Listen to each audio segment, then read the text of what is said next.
Most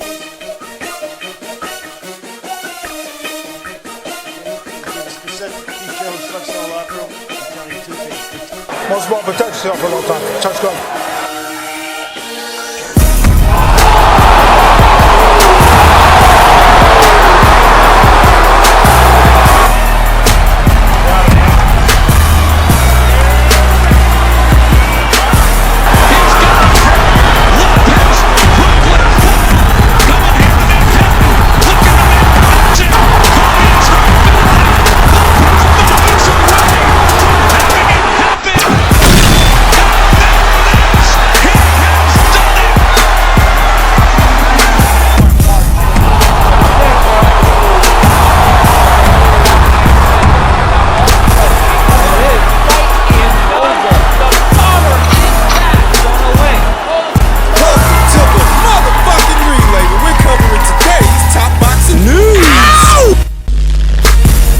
Okay, we'll start with this. Well, I'm sure that most of you have heard by now that the people over there at Fox are scaling back programming on their production. It appears that Fox has canceled Inside PBC Boxing due to the coronavirus pandemic. A lot continues from the COVID-19 pandemic, and a report on Monday afternoon says that Premier Boxing Champions and Fox Sports are doing away with their regular studio show promotional program. Sports Business Journal senior writer and columnist John Allrand tweeted Monday afternoon that Fox has decided that Inside PBC Boxing, which has been on hold since the sport ground to a halt in mid-March, will not be returning. And it's not hard to see why the people over there at Fox have taken this course of action. Inside PBC Boxing services as shoulder programming for what cards the PBC stages on Fox. But if the PBC ain't staging any cards as a result of this pandemic, what use is there for a show like Inside PBC Boxing? None. And what it appears they are doing is attempting to cover their losses. And rest assured, there are losses. As Bill Wanger, executive over there at Fox, he said it in plain English that it was their intention to stage 4 to 5 pay-per-views annually with the PBC. And as it stands in 2020, they only got the chance to stage one, just one. Fury versus Wilder 2, and that was a pay-per-view where whatever proceeds, whatever revenue was generated by that fight had to be split between the people over there at PBC and the people over there at Top Rank, the people over there at ESPN, and the people over there at Fox. Assuming there was even anything to split. As the reports circulating around that time indicated, that while Wilder versus Fury 2 brought in more pay-per-view buys, substantially more pay-per-view buys than the first fight did, the pay-per-view itself failed to hit its break-even point. It was a reported 1.1 million pay-per-view buys. I didn't get that. It's basically saying that in order for these guys to get back what they put in to orchestrate this fight, they would have had to have sold 1.1 million pay-per-view buys, and they didn't. They sold their, what was it, 750, 800,000? Something like that. And that was the only pay-per-view they got to stage in the year of 2020. So as you can imagine, Fox's investment in the PBC is not going to plan. Right now they're covering their losses. You can't continue to pour money into shoulder programming for PBC cards when there are no PBC cards. And here today, there really is no indication of when we can expect the PBC to start staging cards again. I mean, we know that Top Rank, they've already hit the ground running. Frank Warren and his guys at Queensbury, they're soon to follow, and the people over there at Matchroom and Golden Boy. All of these different outfits have made their preliminary announcements as far as when boxing fans can expect to see cards from those outfits before the summer's out. Queensbury, Matchroom, Golden Boy will have staged their respective cards, whereas when it comes to the PBC, we haven't heard any preliminary news as far as when we can expect them to come back. No, right? Why is that? Well, do you remember what the PBC had in line for the immediate future before COVID-19 shut everything down? Do you remember what they had in store for the boxing fans? Oh, you don't remember? Let me remind you. What they had in store for the fight fans here stateside was Wilder versus Fury 3, a pay-per-view, Errol Spence's ring return against Danny Garcia, yet another pay-per-view, and Gervonta Davis versus Leo Santa Cruz, yet another pay-per-view. This is what they had in store for the fight fans. The kind of fights that you really can't afford to stage right now because there's a whole lot of unemployed people, have been a whole lot of unemployed people stuck at home that maybe don't have the money to spend to blow right now on a pay-per-view. And this was what the PBC had in store for the fight fans this summer.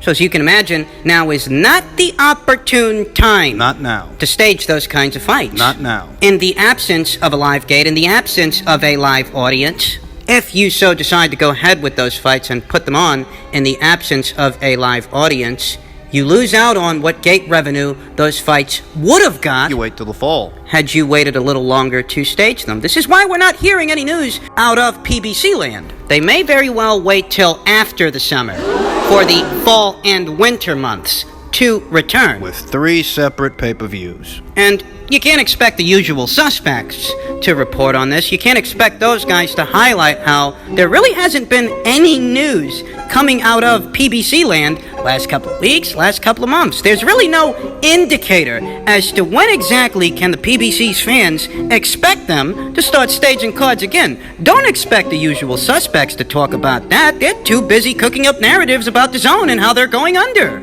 Yet, it's the people over there at the zone that have all kinds of news coming out as far as when can the fight fans expect them to start staging cards again.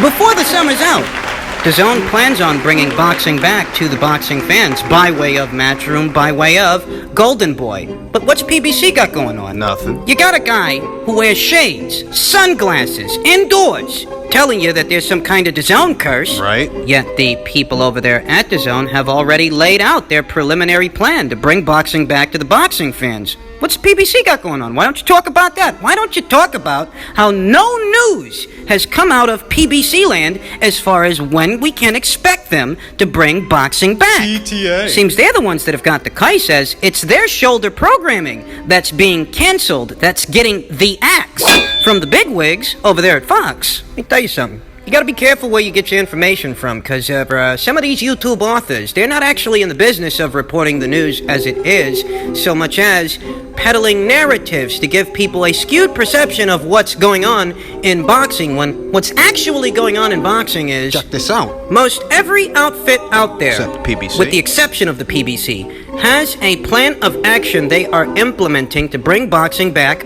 to the boxing fans. Top Rank, Queensbury, Matchroom, Golden Boy. The wheels are in motion by way of those outfits to bring boxing back to the boxing fans. But where is the PBC in all of this? All we're hearing is that their shoulder programming has gotten the axe. And there are those out there who want you to believe that it's the people at DAZN that are in trouble, that they're the ones on the brink. Really? People at DAZN are effectively beating the PBC to the punch when it comes to bringing boxing back to the boxing fans. So maybe you guys should reevaluate your perspectives on what's going on in boxing, since it doesn't seem to align with reality, as this shoulder programming that's getting the axe, it's not being suspended until further notice, until the PBC can start staging cards again. This shoulder programming will not be returning. So what's that tell you? They could have delayed, suspended, postponed any further funding to this shoulder programming by way of the PBC, but they instead chose to give it the axe. So what does that tell you about Fox's investment in the PBC moving forward? Does this sound at all encouraging to you? In other news, Manuel Charr, the WBA's regular champion, has inked a deal with EC Boxing, and he appears to want Andy Ruiz and Tyson Fury. Good luck with that. Charr holds the regular version of the title, while Anthony Joshua is super champion. Trevor Bryan is the interim champion, and Robert Helenius is the WBA's gold champion. Whatever the fuck that means.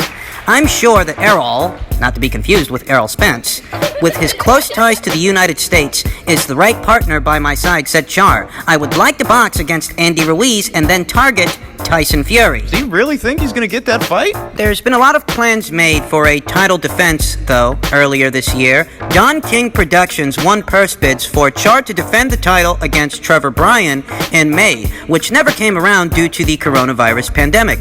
Charr versus Bryan was before that also scheduled for November 2nd of 2019 in Kinshasa, but for some reason, the plans fell through. Before that, there was a fight against Frez Akento lingering for a long time. Frez, who hasn't had a fight since 2014. Well, you know what? Manuel's not that much better. That guy hasn't had a fight since 2017. They're peas in a pod, these guys. Roughly 3 years. Though, why Manuel Charr would have his sights set on either Andy Ruiz or Tyson Fury really is beyond me, as I don't get it. the version of the WBA title that he's holding is not a segue to either of those fights with either of those fighters. It just isn't. Andy Ruiz is a guy who couldn't be bothered to fight the likes of either Luis Ortiz or Dillian Whyte. Two guys who are far more relevant to today's boxing landscape than Manuel Charr. Manuel Charr, who hasn't had a fight since 2017. If Andy wasn't interested in fighting those two guys for whatever reason, why the fuck would he be interested in fighting Manuel Charr? I don't really know. Think about it. If Andy Ruiz were to fight Luis Ortiz or Dillian Whyte, any one of those two fights could get him a multi-million-dollar payday, whereas against Manuel Charr, what's he gonna get? The lesser version of a WBA title, and what else? I don't think he makes a multi-million-dollar payday fighting that guy. I really don't. I can't think of any reason for Andy Ruiz to fight the likes of Manuel Charr aside from a tune-up fight, maybe? Yeah, maybe. Because at this point, that's what Manuel Charr would be to an Andy Ruiz, a tune-up kind of fight against a tune-up kind of guy. He's been inactive for 3 years. I mean, that really would be the only appeal for Andy Ruiz to lock horns with this guy. Tune-up fight. The problem with that is, Andy Ruiz is already supposed to be tuning up with Chris Arreola. When exactly is that supposed to go down? Not sure, but that's what the rumor mill has been spinning. So if this guy's gonna tune up with anybody, It'd be Chris Arreola, not Manuel Charr. Think about Manuel Charr targeting Tyson Fury. I don't even understand that fucking shit. If Tyson Fury can't be bothered to satisfy his mandatory challenger in Dillian Whyte, if he completely blows off the idea that he should have to fight that guy, what are the fucking odds that Tyson Fury would waste his time on Manuel Charr? I don't think he's gonna get that fight. What Manuel Charr does have is the lesser version of a WBA title. And that lesser version of a WBA title can be used as a segue to challenge the super champion being Anthony Joshua. And a more realistic option for Manuel Charr is obviously Trevor Bryan, the WBA's interim champion, and perhaps Robert Helenius, the WBA's gold champion, provided that Robert That rematch. makes it past Adam Kovnowski in what is to be their rematch. When's that going down? I mean, assuming they even have one. Bottom line, Manuel Charr would be wasting his own time and what time he has left in the sport of boxing targeting fights with either Andy Ruiz or Tyson Fury. You are simply not likely to get either of those two guys in the ring. And after 3 years of inactivity, coming in at 36 years old, Manuel Charr ain't got time to waste with wild goose chases. He's got to do is reschedule that Trevor Bryan fight, see if he can make it through it, and if he does, target the winner of Helenius versus Kovnowski. Part 2. It's a lot more realistic. And finally, WBC Prez stands firm in support for Fury versus Wilder 3 and Whyte getting a shot. He was quoted as saying, "Right now we don't know when boxing is going to resume for some specific fights, such as the rematch between Deontay Wilder versus Tyson Fury. We don't know if that fight will happen in October, November, or December next year. We cannot control that, but for the WBC there is a legal contract that Wilder versus Fury signed for a third fight," Suleiman told Boxing Insider Radio. For the WBC, there is a mandatory title defense that the champion has to make. The mandatory challenger is the interim champion, Dillian Whyte. He has the right to enforce his title shot after the Wilder versus Fury third fight. Fury versus Joshua is just speculation. They have both come out and said that they have a deal, which is very good, but there are many things that must take place before it actually happens. You don't say, Captain Obvious. Let me tell you something. Don't think that these recent statements from the WBC's president, Mauricio Suleiman, provide any assurances to Dillian Whyte in any way, shape, or form. Mauricio Suleiman could say all this stuff here and now and double back on it next year, after the outcome of Wilder versus Fury 3 is decided. Oh, he could tell you that the champion owes Dillian Whyte a title shot, but we already fucking know that. The real question here is, why is the WBC lending so much consideration to Wilder and Fury's agreement with each other when that has nothing to do with your mandatory challenger? That has nothing to do with Dillian Whyte. Whatever agreements these two guys reached with each other, they didn't reach with Dillian Whyte present, with Dillian Whyte's approval, Dillian Whyte's blessing, and it is Dillian Whyte who you, the WBC, owe a title shot. So why is special consideration being given to Tyson Fury and Deontay Wilder's third fight when it's stifling your rank standings? It's stifling your mandatory challenger's mandatory title shot. It shouldn't make a difference to you as an organization if these two guys entered into some kind of agreement. It's your job to provide Dillian with a title shot, not to honor their agreement. So then why are they doing it? Sanctioning fees. Double the sanctioning fees. That would be the why, that would be the reason. The WBC is lending this special consideration to Wilder versus Fury 3 because they want to get the sanctioning fees associated with a fight like that, but they also have a legal obligation to provide Dillian Whyte with a title shot. So they'll get sanctioning fees from him too. And in an ideal world, what the WBC would do is tell Tyson Fury, look, the statute of limitations for you to satisfy your mandatory, they're up. And your very next fight has to come against your mandatory challenger, or you will run the risk of being stripped of your world title. In an ideal world, that would be the course of action, because I reiterate, whatever agreement you and Wilder made with each other ain't got a goddamn fucking thing to do with Dillian Whyte. It doesn't. So that agreement shouldn't hold up his title shot. Shit ain't got nothing to do with him. You don't see this kind of shit with the IBF, and it's because the IBF knows it's not their job to worry about you two guys' agreement, whatever that might be. That's y'all. We have our rank standings, we have our bylaws, and we have our mandatory challengers that our champions have to satisfy. And whatever agreements you reach with somebody else ain't got a goddamn fucking thing to do with that. Comprendo. You got a job to do, and you're either gonna do it or you're not gonna do it. But if you're not gonna do it, we'd like our belt back. You can go do whatever the fuck it was you were gonna do. But what you're not gonna do is delay somebody else's title shots with agreements that you enter into, because your mandatory challenger didn't enter into that agreement.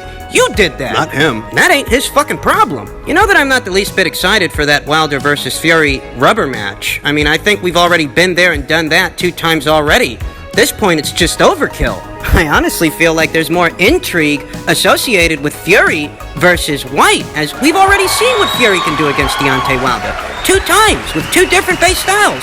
What more is there left to cover? Now, Fury versus Whyte, that's uncharted territory. I'd actually much rather see that. I don't think it will. Better still, whatever agreement you made with Deontay Wilder, you didn't make with Dillian Whyte, and it's Dillian Whyte who you owe a title shot. So ideally, you can either give him the shot or surrender the belt. That's how things should be. That's how things are not.